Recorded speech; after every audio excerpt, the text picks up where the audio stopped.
नमस्कार दोस्तों, स्वागत है आपका हमारे YouTube चैनल पे।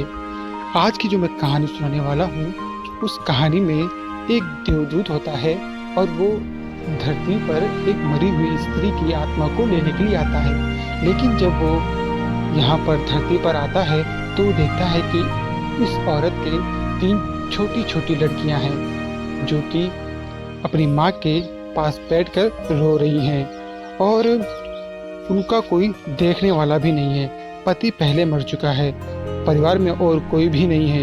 इन 3 छोटी बच्चियों का क्या होगा? उस देवदूत को यह ख्याल आ गया तो वह खाली हाथ वापस लौट गया। उसने जाकर अपने प्रधान को कहा, मैं ना ला सका, मुझे क्षमा करें, लेकिन आपको स्थिति का पता ही नहीं है। 3 जुड़वा बच्चियां हैं, छोटी-छोटी दूध पीती। एक अभी भी मृत माँ से लगी है, एक रोते-रोते सो गई है, दूसरी अभी चीख-पुकार कर रही है। हृदय मेरा ला ना सका। क्या यह नहीं हो सकता कि इस स्त्री को कुछ दिन और जीवन के दे दिए जाएं? कम से कम लड़कियां थोड़ी बड़ी हो जाएं और कोई देखने वाला नहीं है। मृत्यु के देवता ने कहा, तो तू फिर समझदार हो गया। उससे ज़्यादा जिसकी इच्छा से मृत्यु होती है, जिसकी इच्छा से जीवन होता है, तो तूने पहला पाप कर दिया और इसकी तुझे सज़ा मिलेगी। और सज़ा यह है कि तुझे पृथ्वी पर चले जाना पड़ेगा और जब तक तू 3 बार ना हंस लेगा अपनी मूर्खता पर, तब तक वापस ना आ सकेगा। इसे थोड़ा समझना। 3 बार ना हंस लेगा अपनी मूर्खता पर, क्योंकि दूसरे की मूर्खता पर तो अहंकार हंसता है। जब हम अपनी मूर्खता पर हंसते हैं तब अहंकार टूटता है। देवदूत को लगा नहीं, वह राजी हो गया दंड भोगने को, लेकिन फिर भी उसे लगा कि सही तो मैं ही हूँ और हंसने का मौका कैसे आएगा। उसे ज़मीन पर फेंक दिया गया।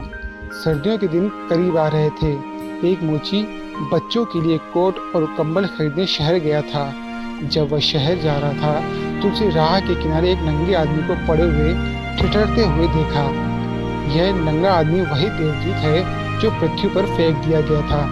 उसको दया आ गई और बजाय अपने बच्चों के लिए कपड़े खरीदने के, उसने इस आदमी के लिए कंबल और कपड़े खरीद लिए। इस आदमी को कुछ खाने पीने को भी न था, घर भी न था, छप्पर भी न था जहाँ रुक सके। मोची ने कहा, अब तुम मेरे साथ ही आ जाओ, लेकिन अगर मेरी पत्नी नाराज हो, जो कि वह निश्चित होगी, क्योंकि बच्चों के लिए कपड़े खरीदने लाया था, वह पैसे तो खर्च हो गए। वो अगर नाराज हो, चिल्लाए, तो तुम परेशान मत होना, थोड़े दिन में सब ठीक हो जाएगा। उस देवदूत को लेकर मोची घर लौटा।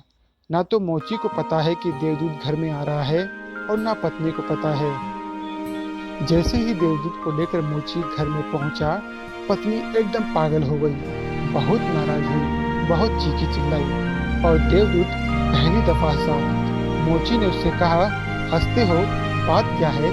उसने कहा, मैं जब 3 बार हंस लूंगा तब बता दूंगा। देवदूत हंसा पहली बार, क्योंकि उसने देखा कि इस पत्नी को पता ही नहीं है कि मोची देवदूत को घर में ले आया है, जिसके आते ही घर में हजारों खुशियां आ जाएंगी। लेकिन आदमी देख ही कितना दूर तक सकता है। पत्नी तो इतना ही देख पा रही थी कि एक कंबल और बच्चों के कपड़े नहीं बचे। जो खो गया है वो देख पा रही, जो मिला है उसका उसे अंदाजा ही नहीं। मुफ्त घर में देवदूत आ गया है, जिसके आते ही हजारों खुशियों के द्वार खुल जाएंगे।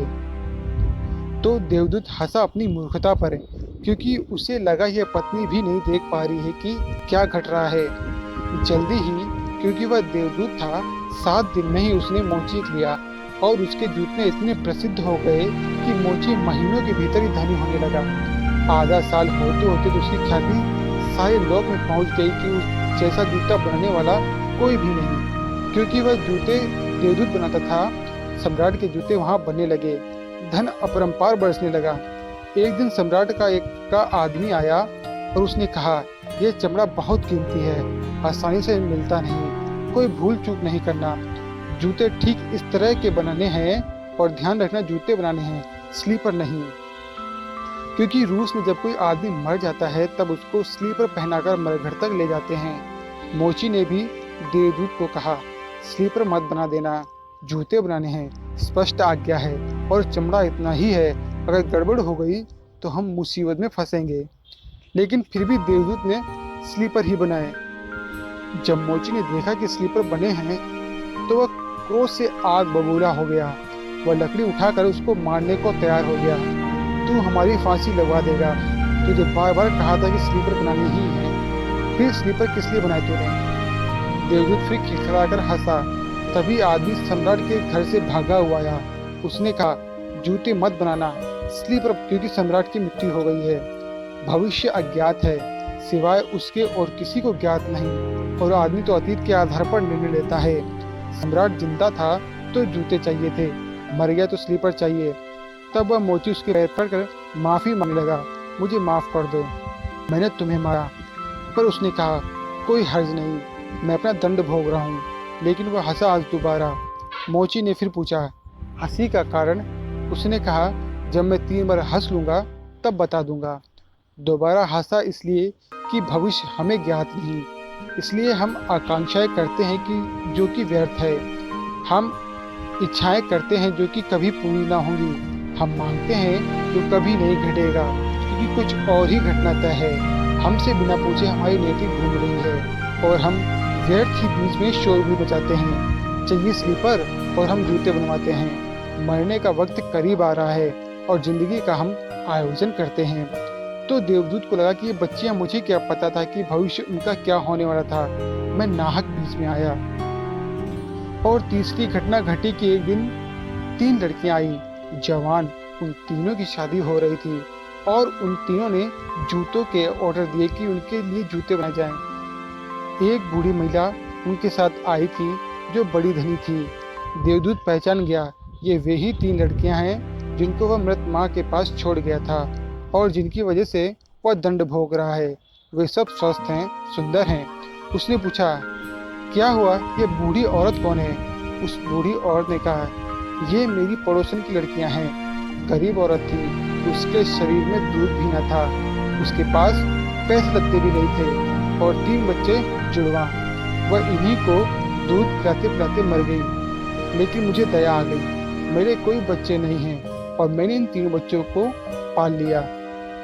अगर माँ जिंदा रहती तो ये तीनों बच्चियां गरीबी, भूख और दीनता और दरिद्रता में बड़ी होती। माँ मर गई, इसलिए ये बच्चियां तीनों बहुत बड़े धन व्ययों में, संपदा में पली और अब उस बूढ़ी की सारी संपदा की यही 3 मालिक हैं और इनका सम्राट के परिवार में विवाह हो रहा है। देवदूत तीसरी बार हंसा और मोची को उसने बुलाकर कहा, ये 3 कारण हैं। भूल मेरी थी, नियति बड़ी है और हम उतना ही देख पाते हैं जितना देख पाते हैं। जो नहीं देख पाते बहुत विस्तार है उसका, और हम जो देख पाते हैं उससे हम कोई अंदाजा नहीं लगा सकते जो होने वाला है, जो होगा। मैं अपनी मूर्खता पर 3 बार हंस लिया हूँ, अब मेरा दंड पूरा हो गया और अब मैं जाता हूँ। अगर हम अपने को बीच में लाना बंद कर दें तो हमें मार्गों का मार्ग मिल गया, फिर असंख्य मार्गों की चिंता न करनी पड़ेगी। छोड़ दें उस पर, वह जो करवा रहा है, जो उसने अब तक करवाया है उसके लिए धन्यवाद। जो भी करवा रहा है उसके लिए भी धन्यवाद, और जो वह कल करवाएगा उसके लिए भी धन्यवाद। इस कहानी में ये बताया गया है कि भगवान या ईश्वर जो भी होता है वो पहले से ही नियति में किसके क्या है वो लिख देता है। हमने जो दिखता है असल में हम वो आगे तक नहीं देख पाते हैं जो वो बताना चाहता है। इसलिए भगवान जो भी करता है वो एक हद तक सही ही होता है। धन्यवाद।